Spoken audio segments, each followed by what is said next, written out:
Hello learners, welcome to BEDS 001, which is Overview and Perspectives of Values. This is the course which we have been doing for the past 2 weeks. Today we will be starting with week 3, section 1. I am your resource person, Dr. Grace Dawn Namjing. I coordinate this program. In today's session, we are going to discuss dimensions of morality. And in this section, which is section 1, the starting of week 3, section 1, we will be discussing the subsection of dimensions of morality. And in this particular session, we will be discussing who is a morally educated person, the difference between morality and ethics. When we talk about education, educated person, in the previous lectures, we have been talking about what education means. For example, if a person gets a PhD degree or an MA degree, he is an educated person because he has completed certain degree, an MA degree or a PhD degree. So he is an educated person. But then a person who is educated may not be a morally educated person, because when you are educated, you may not necessarily have those morals or those principles which makes you a morally educated person.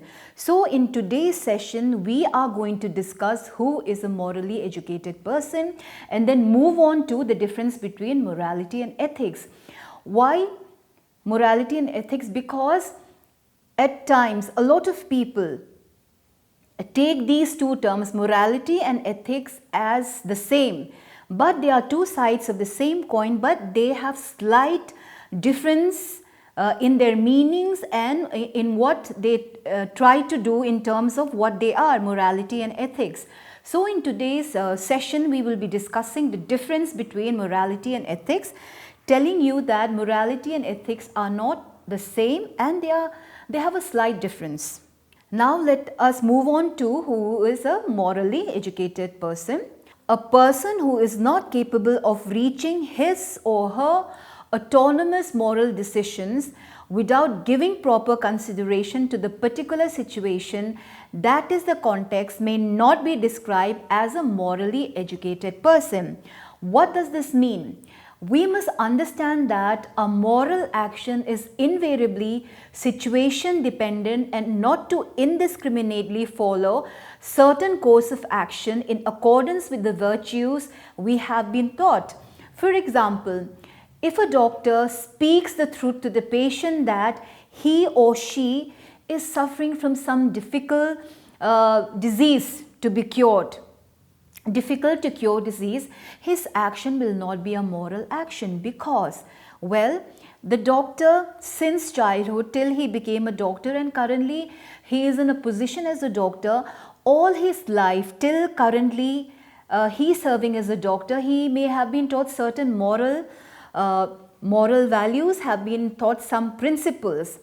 And however, when it comes to telling his or her patient that he or she is suffering from a difficult to cure disease, that is, it is a fatal disease, that the disease is difficult to be cured, the disease cannot be cured, or he or she is in the last stage of that disease, then his action will not be a moral action because the doctor is not seeing the situation, he is not seeing what the situation is like, because the person may be discouraged, the person who is suffering from that disease, from that fatal disease will be discouraged, and not only the patient but also his or her family members will be discouraged. So his action cannot be a moral action. Instead of saying that the patient is suffering from a difficult to cure disease, the doctor can say, you are making a progress, there are certain tests you have to do, and we will go one day at a time, or you can meet us next week, but then I feel that you are developing well, you are in a good situation, or you're progressing well, and these are the medicines which you can take to help you to help you in managing your pain, etc. These are the words, or these are the encouragement which the doctor can say to the patient, instead of just directly telling the patient that you are suffering from a fatal disease or difficult to cure disease. Secondly, regarding positive characterization of a morally educated person, we can say that such a person should possess adequate factual knowledge relevant to the context. The relevance of such awareness is not that one can logically deduce the ultimate choices, decisions from the factual premises, but rather it enables one to size up the situation and understand the likely socio-moral consequences of acting on a certain alternative course of action. For example, if the teacher tells a student that he or she is having a low intelligence quotient, or the doctor tells a patient that the disease he is suffering from is fatal, in most cases the consequences of such truthfulness may be disastrous. Concealing the truth in such cases is far more morally good than telling the truth. Now let me elaborate a bit further. I have already talked about the situation of how a doctor should tell a patient who is suffering from a fatal disease. Let's say a teacher finds that some of his or her students are not doing well, they have low IQ and so on. What the teacher can do, instead of directly telling the student that you have a low IQ, you are not doing well, you're very weak in your studies and so on, the teacher can call a student and say that you can work harder, you are an intelligent boy or a girl, you can work hard, and by giving this encouragement, the teacher can make the person, the student, in this regard, the student who has a low IQ, to work harder and to increase his ability to learn and become a better student. So in this context, the teacher should understand that if you directly tell a student that you are a weak student or you have a low IQ level, the student may be very discouraged and he or may not feel like coming to classes. So the teacher should politely and in a very good a way of encouragement tell the student that you have great potential, you have the ability to perform very well, so you should work harder and so on. So this is how a teacher should understand the context, the situation. Likewise, I had given you the example of a doctor and a patient who is suffering from a fatal disease or a difficult to cure disease. Apart from the knowledge of non-moral facts of the case, for executing the moral choices, one should possess certain skills, especially the social skills. One must, for example, need to understand how to relate to people, get on with them, and even communicate with them. Hence, a morally educated person needs to possess knowledge and understanding of the feelings of others. For example, we live in a society where we have to respect our elders and so on. These are the values which we have been taught. So when a person who is a member of the society possesses this particular knowledge, that is to respect the elders, that is following the morals, the values which is expected of him. And also, because we live in a society, we are members of a society, we have been socialized to be members of the society, we cannot live alone because we need others.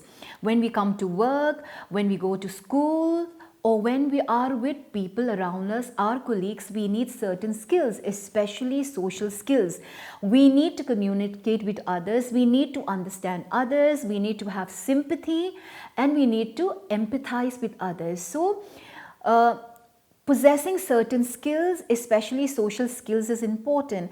And apart from possessing these social skills, it is very important to have knowledge and understand about the feelings of others. For example, a person is in a situation where he is in a group and the others in the same group are from different culture, they are from different backgrounds. So the person has to be very careful in talking about certain likes and dislikes or food, or with reference to food and the way a person dress. A person should understand the feelings of others should be morally educated in terms of what to talk about, how to communicate, because people who belong to a particular society come from different background, they come from different cultures. So what you like, what you dislike may not be what a person like or dislike. It may differ from culture to culture. So apart from possessing certain skills, that is social skills, one also should be aware of the person's feelings and understanding of others, and not to hurt others in terms of being sensitive to their feelings. Such understanding feelings pertain to the affective domain of one's personality. Therefore, an emotional approach directed towards the interests, rights and feelings of others rather than only cognitive approach may be required. So, one should have a rational approach. One should also have what is called an emotional approach. Emotional approach and also rational approach is required in certain situation and in certain places. So, an emotional approach also and cognitive approach is very important to understand the feelings of others and how you interact with others and how you communicate with others. For example, my friend is hospitalized, and in such a situation my duty is to go to the hospital to see him.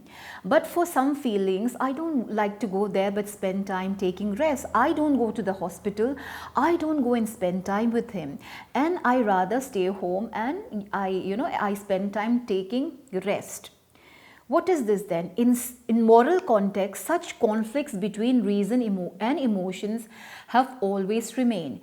Emotions like attachment, greed and selfishness are a direct antithesis to morally good behavior.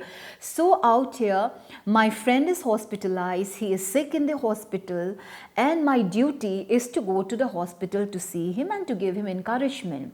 But I rather spend time at home by taking rest. So this does not call for a morally good behavior on my part.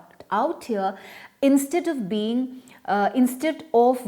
and helping my friend, encouraging my friend who is sick in the hospital, I become very selfish, and I rather think of myself and I take rest at home. So this does not call for a morally good behavior on my part. So we have talked about who is a morally educated person. We have talked about what defines a morally educated person. Now we move on to the next section, which is difference between morality and ethics. When we talk about morality and ethics, a lot of people, us, we tend to feel, or we tend to talk about morality and ethics as the same. Yes, morality and ethics at times are used interchangeably, but they are not the same. So in this section, we are going to discuss the difference between morality and ethics. What is morals? Morals, other words, are generally associated with personal view of values. Personal morals tend to relate to beliefs relating to sex, drinking, gambling, etc. They can reflect the influence of religion, culture, family, friends. For example, I belong to a society which does not believe in same-sex marriage. It does not believe in homosexuality. So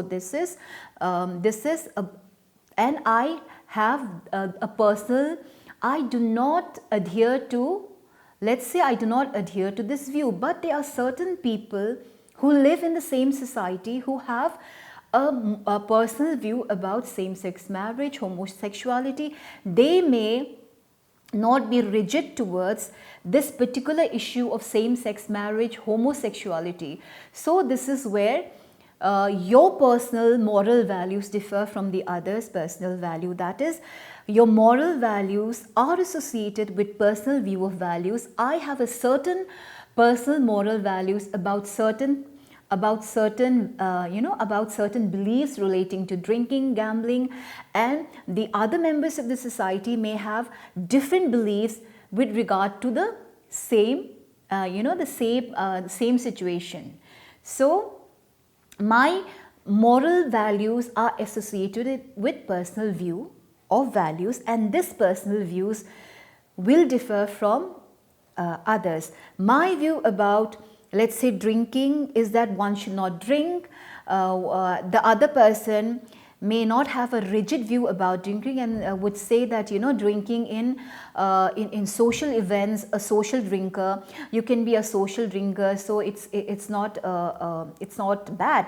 So these are moral values, personal moral values which differs from person to person. So we have just talked about morals. Now let us talk about ethics. Ethics, on the other hand, is concerned with how a moral person should behave. Ethical values are beliefs concerning what are morally right and proper, as opposed to what is simply correct or effective. That is, an individual may personally believe that drinking is immoral. Further, it is unethical to impose their personal moral values on another. Ethical values transcend cultural, religious, or ethnic differences. Ethical values embrace a more universal worldview. Trustworthiness, respect, responsibility, fairness, being fair, caring, and citizenship are some important ethical values. Let me give you an example of what is ethical. For a doctor, there are certain ethical standards which he or she would adhere to. There are certain professional code of conduct which a doctor has to adhere to in his or her profession, that is the profession of medicine. And a lawyer also would also adhere to what is called certain professional ethical code. There are certain ethical code of conduct which a professional like a doctor or a lawyer has to adhere to. So when we talk about ethics, mainly is with regard to your professional job. It is more to do with your profession.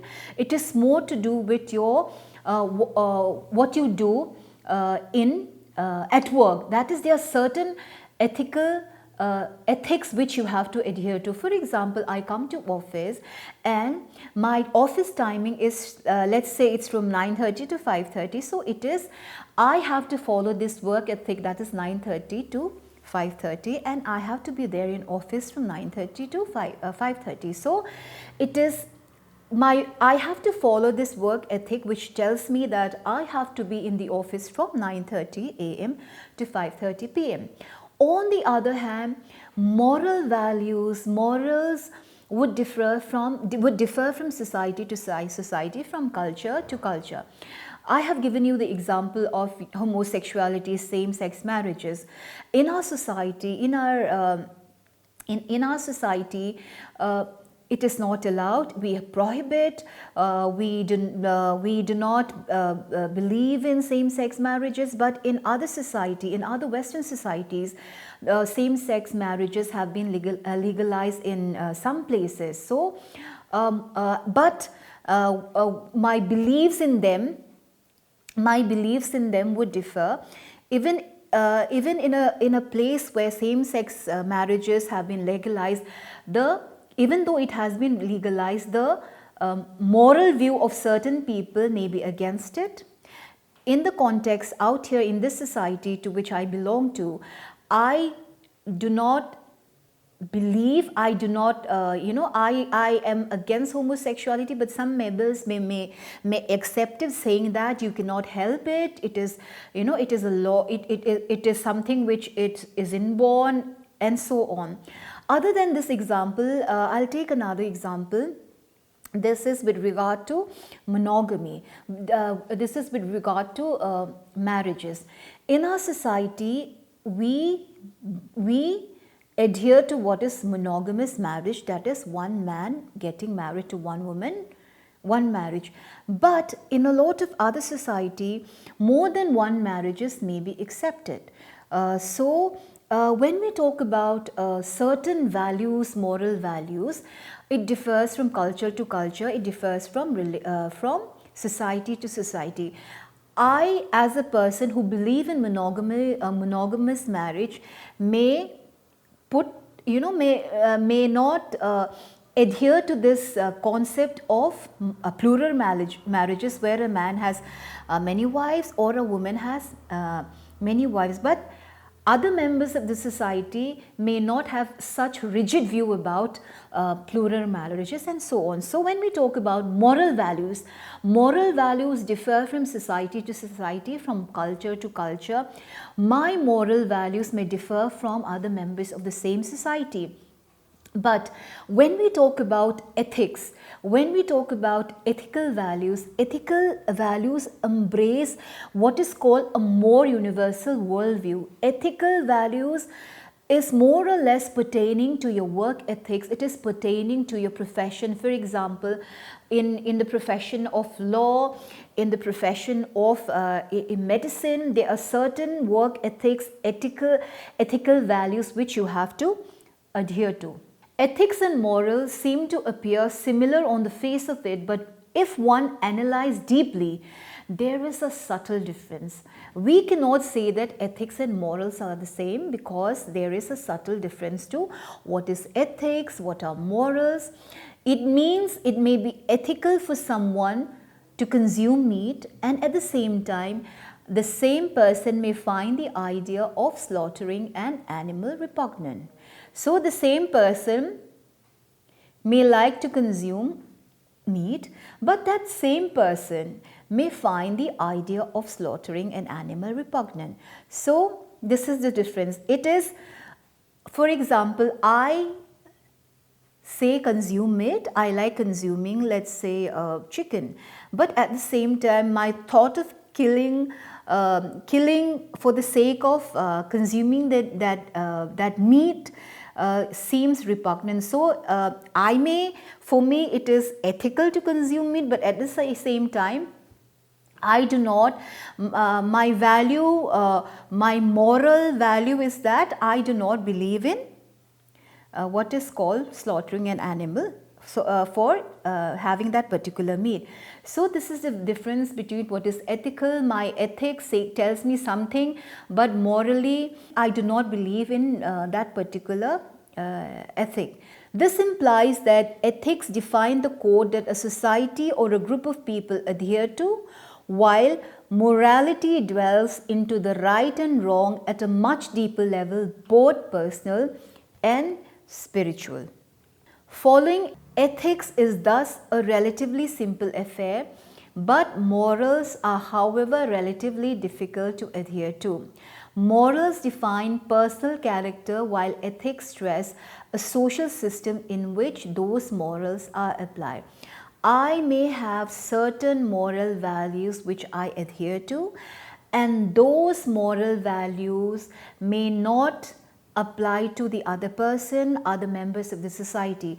What I believe to be morally good may not be morally good for the other person, and it defines a personal character of me. Ethics, on the other hand, it is more universal.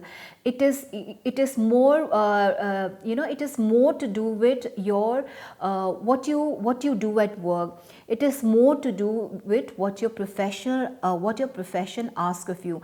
It is more where in a society or in a social system, these are ethics, which ethics stress a social system in which those morals are applied. So when we talk about morals and ethics, morals differ from society to society, it differs from culture to culture. On the other hand, ethics would be almost the same with regard to the profession, with regard to what the society expects of a person in that particular position. For example, like I said, a lawyer or a doctor has to adhere to certain work ethics. And when we talk about morals, my morals are more personal. My morals are more personal, and ethics would be not very personal. It may have to do with something very professional. So learners, in today's session, what we have discussed are the dimension of morality. This is week 3, wherein we have discussed the subsection of dimensions of morality. And in this particular section, we have discussed who is a morally educated person, and we also have discussed the difference between morality and ethics. So I hope you have understood the difference between morality and ethics, and also you have also understood who is a morally educated person. So with this class, we have completed week 3 section 1. Thank you so much.